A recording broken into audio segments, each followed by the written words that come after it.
আসসালামু আলাইকুম। আমি চাঁদনি চলে আসলাম নতুন ভিডিও নিয়ে। আর প্রথমত গোসল টোসল করে তারপরে আজকে ভিডিও করতে আসছি। ভিডিও করতে আসছি গোসল করে এবং সকালে উঠে কাজকর্ম বাসি সেরে বিছনা পত্র ঝাড়াটার দিয়ে কাঁচামরিচ ভাজি করবো দেখে কাঁচামরিচ কেটে মরিচ লাগছে হাতে, তারপর গোসল চলে গেছি, গোসল করে আসলাম, তারপরে ভিডিওটা অন করলাম। তাই চলো রান্না বান্না সেরে নিই।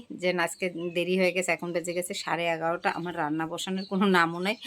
গোসল করে এসে খাটের উপরে বসে পড়লাম। আর সকালে যেহেতু খাওয়া দাওয়া করি না আমি, তার জন্য অত চিন্তা লাগে না, সকালের খাবার নিয়ে অত সমস্যা হয় না। আমি তো সকালে খাই না, যে এই রাতে 2টা রুটি খাই আর সারা 3টে 4টা তামাত না খেয়ে থাকি। এখন বেলা 2:30 বাজবে তারপরে ভাত খাবো, যে বেলা 2:30 বাজবে তারপরে ভাত খাবো। কারণ প্রতিদিন ওই টাইমটাই খাই। কারণ হচ্ছে কি, যেহেতু রাতে খাই না, একটু বেলা করে খেলে তাহলে ওই ক্ষুধাটা ঠিক থাকে আর সমস্যা হয় না। আর আমি অনেকটা শুকিয়ে গেছি, দেখতে পাচ্ছ কী পরিমাণ শুকাইছি। এমনি শুকনা, আরও এখন রুটি খাই একবেলা, একবেলা না খেয়ে থাকি আর একবেলা যেয়া ভাত খাই, তার জন্য বেশি শুকিয়ে গেছি।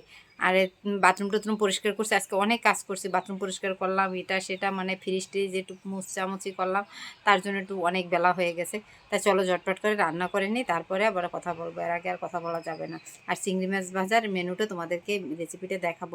অনেকেই মরিচ ভাজে, সরি চিংড়ি মাছ না, মরিচ ভাজে। অনেকে মরিচ ভাজে, আমার মরিচ ভাজাটা একদমই পছন্দ হয় না। কারণ হচ্ছে কি, মরিচের শুধু দেখি মরিচের ছাবা, আর অন্য কিছু থাকে না, ওটার ভিতরে কোনো মশলা না কিছু না। তাহলে মরিচের শুধু ছাবাটা কি খাবো আমরা, সেটা বলো। তার জন্য অনেকের মরিচ ভাজা আমার পছন্দ হয় না। আমি মরিচ ভাজি কীভাবে, এটা তোমাদের পুরো রেসিপিটা দেখাবো, শেয়ার করে দেবো। তাই তোমরা এভাবে মরিচ ভাজা করে খাবে, তাহলে দেখতে পারবে যে কত সুস্বাদু। গরুর মাংস ফেল হয়ে যাবে মরিচ ভাজার কালে। তুমি কোরমা পোলাও যা বলবে সব ফেল আমার মরিচ ভাজার কাছে, আমি এটা গ্যারান্টি দিয়ে বলতে পারি। যারা না খাও তারাও একবার ট্রাই করে দেখবে মরিচ ভাজাটা খেতে কতটা ভালো লাগে, সুস্বাদু লাগে। তাই এই রেসিপিটা আজকে সম্পূর্ণ ভিডিওতে তোমাদের সাথে শেয়ার করবো। ভিডিও কতটুকু করে জানি না, কিন্তু রেসিপিটা শেয়ার করবো এটা আমি জানি সঠিকভাবে। কাঁচামরিচটাকে কেটে একটু গরম দিয়ে নিতে আসি, গরম পানিতে হালকা, কারণ আজকে তোমাদের কাঁচামরিচ ভাজার রেসিপিটা শেয়ার করবো তার জন্য। তাই চলো কাঁচামরিচটা প্রথমত একটু ভাপা দিয়ে দিলাম, বাকি উপকরণগুলো রেডি করি। কাঁচামরিচ ভাজার জন্য প্রথমত কড়াইতে দিয়ে দেবো তেল। কড়াইটাও গরম হয়ে গেছে, এখন যে আমি পরিমাণ মতো তেল দিয়ে দিলাম। আর কী কী নিয়ে রেখেছি উপকরণ দেখিয়ে দিই। এটা হলো পেঁয়াজ কুচি, চিংড়ি মাছ বাটা আর বাদাম বাটা। তা প্রথমত দিয়ে দেবো বাদাম বাটাটা একটু ভাজা ভাজা পেস্তা করে নিই। আগে পেঁয়াজটারে একটু পেস্তা করে নিই। তোমরা দেখবা এরকমের করে মরিচ ভাজা করে খেয়ে দেখো, দেখবা। আর ওইটা হচ্ছে ছোটো চিংড়ি, বড় চিংড়িটা না, ছোটো চিংড়িটা শুধু কলাটা ফালাই দিয়ে বাটা দিয়ে নিচ্ছি। বেশি করে পেঁয়াজ দিয়ে দিচ্ছি, 4-5টা পেঁয়াজটা হালকা ভাজি করে নিচ্ছি। দেখতে পাচ্ছ যে পেঁয়াজটা হালকা ভাজি করা হয়ে গেছে, একটু মানে নরম নরম করে নিচ্ছি। একটা পাশে দিয়ে দেবো বাদাম বাটা। এই যে বাদাম বাটাটা, যেহেতু কাঁচা বাদাম তার জন্য একটু তেলের ভিতরে সুন্দর করে বাদামটা ভাজি করে নিচ্ছি। তোমরা বাড়িতে যদি এরকম করে কাঁচামরিচ খাও, গরুর গোশ ফেল হয়ে যাবে। গরুর গোশ, খাসির গোশ, কোনো গোশই খেতে চাবে না, যত ফেভারিট খাবারই হোক।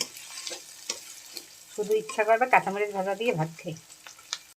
আমার বাদাম আর জিরা ভাজাটা শেষ, এখন পেঁয়াজের সাথে মিক্স করে নিই। বাদামটাকে মিক্স করে দিয়ে দেবো দিয়া চিংড়ি মাছ বাটাটা। এই যে চিংড়ি মাছ বাটা দিয়ে দিলাম, এটাকেও একটু ভাজা। তো মাঝে একটু তেল দিয়ে দিই অল্প একটু, যেহেতু চিংড়ি মাছটা দিতে হবে, বড়ো চিংড়িটা দিয়ে দিলাম। ফ্রিজে ছিল একটু শক্ত হয়ে গেছে, নরম হয়ে যাবে, তেলের ভিতরে দিয়ে দিলাম। তা এখন চিংড়ি মাছটা একটু ভাজি করে নিই। সেই যে আমার পেঁয়াজটি সব ভাজি করা শেষ, এখন দিয়ে দেবো হলুদের গুঁড়ো। হলুদের গুঁড়ো দিয়ে এখন তোমাকে লবণ দিয়ে দিচ্ছি। যে 1 চামচ হলুদের গুঁড়ো দিয়ে ভালো করে নাড়াচাড়া করে তারপরে দিয়ে দেবো একটু পানি। আর এই কড়াইটা এই চুলাটার একটু নাড়াচাড়া করে, এই যে একটু পানি দিয়ে দিলাম কষানোর জন্য।